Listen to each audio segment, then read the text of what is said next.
ai vostri posti. Oltre 1400 atleti da tutta Italia a Jesolo per i campionati tricolori giovanili di allievi, insomma la speranza della nostra atletica. È la seconda batteria dei metri 400 maschili.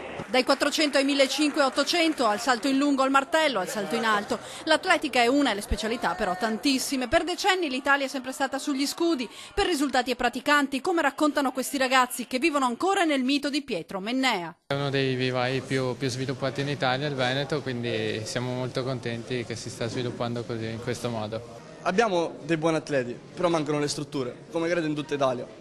E questo è il problema reale. Mennea è un grande, stavo dicendo prima che è un uomo da stimare. Io ho letto da poco il libro e sono rimasto allibito, ha fatto grandi imprese. E poi i miti reali, da Stefano Baldini, medaglia d'oro nella maratona alle Olimpiadi di Atene nel 2004 e ora commissario tecnico FIDAL delle nazionali giovanili, e Gabriellina Dorio, mezzofondista, medaglia d'oro nei 1500 alle Olimpiadi di Los Angeles nel 1984.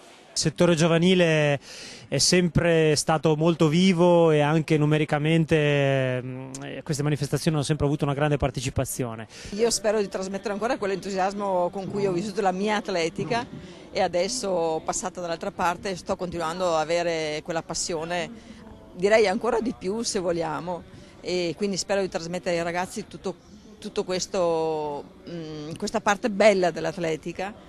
La FIDAL Veneta Nazionale sta facendo molto per la rinascita dell'atletica e i risultati iniziano ad arrivare. L'atletica giovanile italiana e veneta sì, è sempre stata ad altissimo livello e continua a rimanere ad alto livello. L'atletica è già rinata, altro che ha voglia di rinascere. Basta guardarci intorno, vedere quello che accade a Jesolo, ma basta vedere quello che è accaduto per tutto l'anno.